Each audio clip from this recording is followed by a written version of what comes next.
क्या आपको लगता है कि ये मैंडेट मैनिपुलेटेड है या वाकई बीजेपी ने मेहनत करी, पसीना बहाया और चुनाव जीत लिया? नहीं दीपक जी, ये 100% मैनिपुलेटेड नहीं, ऑर्केस्ट्रेटेड है ये पूरे का।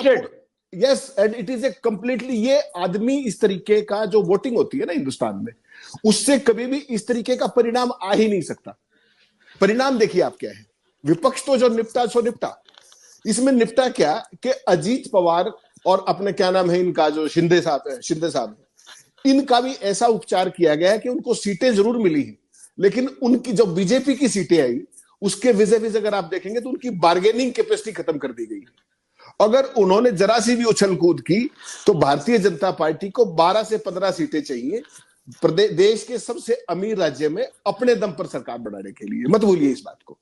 ये ऐसा गजब का परिणाम कि जिसमें विपक्ष नहीं निपटा, सहयोगियों को भी आईना दिखा दिया गया हो।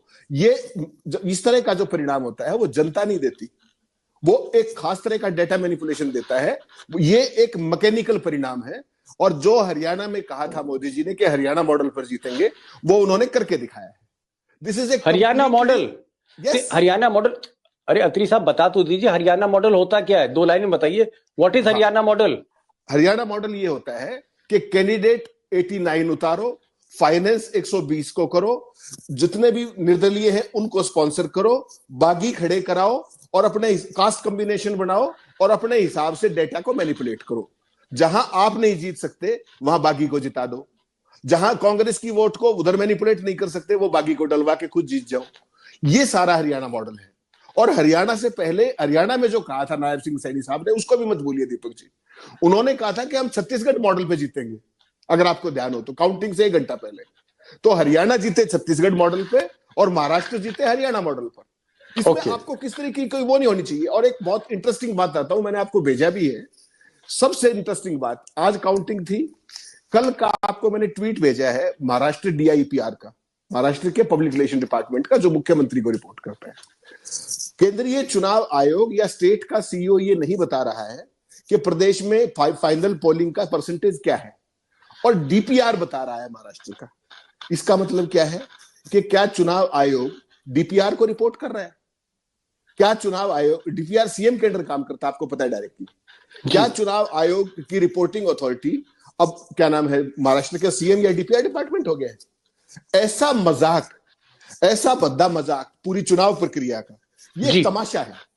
इस तमाशे को मैंने बहुत साल चुनाव आयोग कवर किया, बहुत लंबे समय तक किया।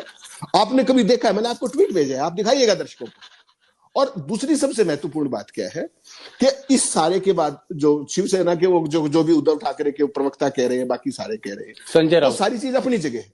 संजय राउत कह रहे हैं। केवल सवाल केवल इतना है कि जो प्रधानमंत्री जी ने जब ये कह दिया था कि हम हरियाणा मॉडल पे जीतेंगे, और उसके बाद वो विदेश चले गए थे, आपने कहा साहब उनकी सभाओं में भीड़ नहीं आ रही थी। वही काम तो हरियाणा में भी हुआ था। हरियाणा में क्या नहीं हुआ था? हरियाणा में भी नहीं, आप कहना क्या चाह रहे हो कि भीड़ और जनता का कोई लेना देना नहीं है? वोटर और भीड़ का, जो रैली में जाते हैं जो वोटर है, उसका कोई लेना देना नहीं चुनाव से? दीपक जी, साधारण चुनाव है। देखिए, मैं सीधी बात करने में भरोसा करता हूं।